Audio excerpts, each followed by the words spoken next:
to annotate, or we're going to make notes on our story Charles. So we know now that at the end of Charles, what happens. So what I want to do is go back and I want to look at characterization and I want to look at foreshadowing clues to help me make some reading notes and to figure out why is our author doing something like this.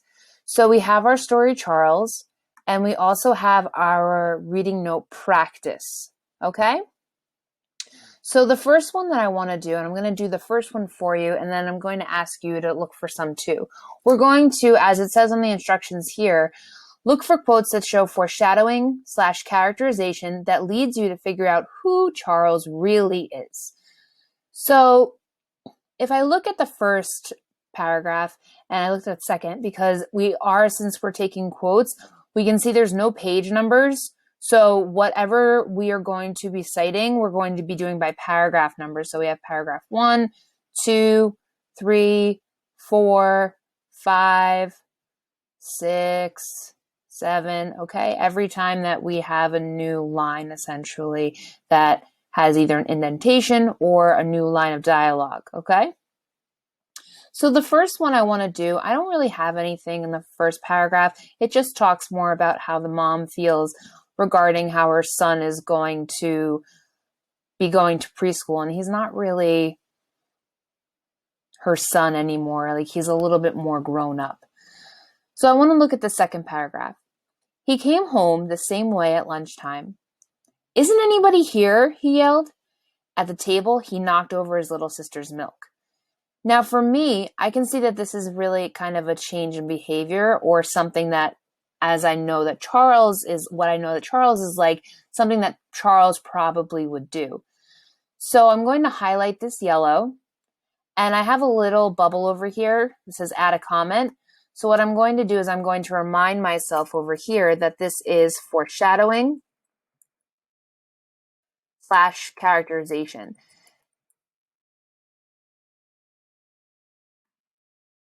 And you can go through the entire document after I show you my first example, and you can find your examples as well. So what I want to use this quote here.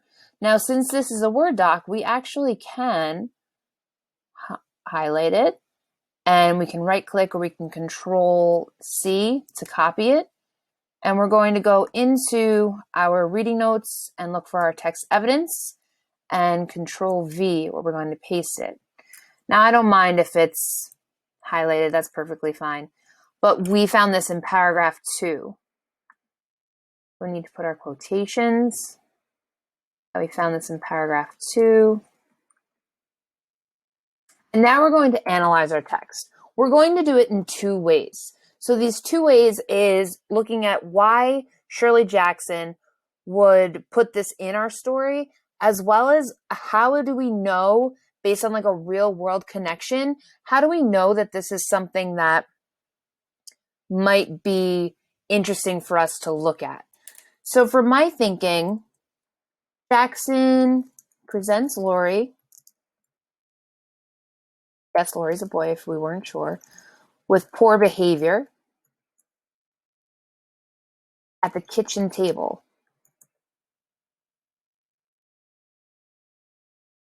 This action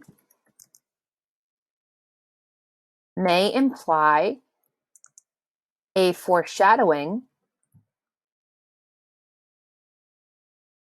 on her part that his bad behavior at home is a reflection to his bad behaviors at school. Additionally, Lori is an older brother. This character trait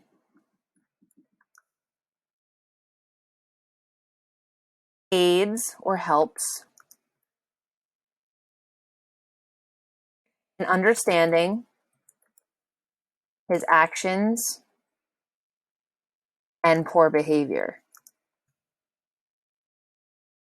So anybody who has an older sibling, or if you are an older sibling, sometimes you might realize that this is how older siblings act.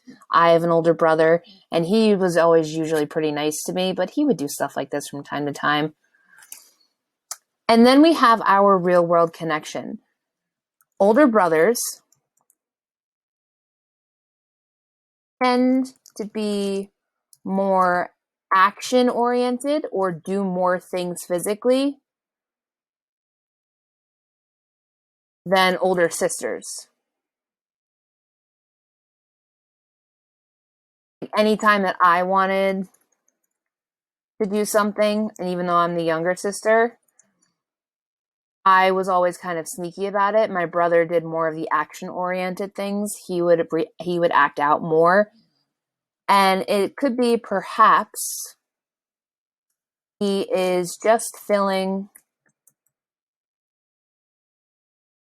his traditional, and I put traditional in quotes because it's not necessarily always true, his traditional role as an older brother, somebody to be really kind of annoying and not really care that he did something to his little sister. So what we have here is we do have our examples of literary devices. We have our foreshadowing, and we do talk about characterization. We talk about the fact that this is a character trait. Okay? And what we have down here is all of our, what we're going to call our real world connection.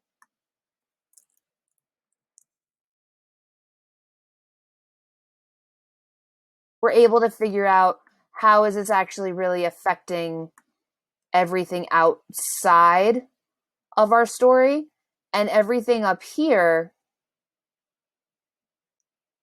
is what we will call our literary analysis. So this is really our train of thought, and it definitely takes some time to get used to, but this is definitely our train of thought. We'll italicize this since we can't see that highlighting anymore.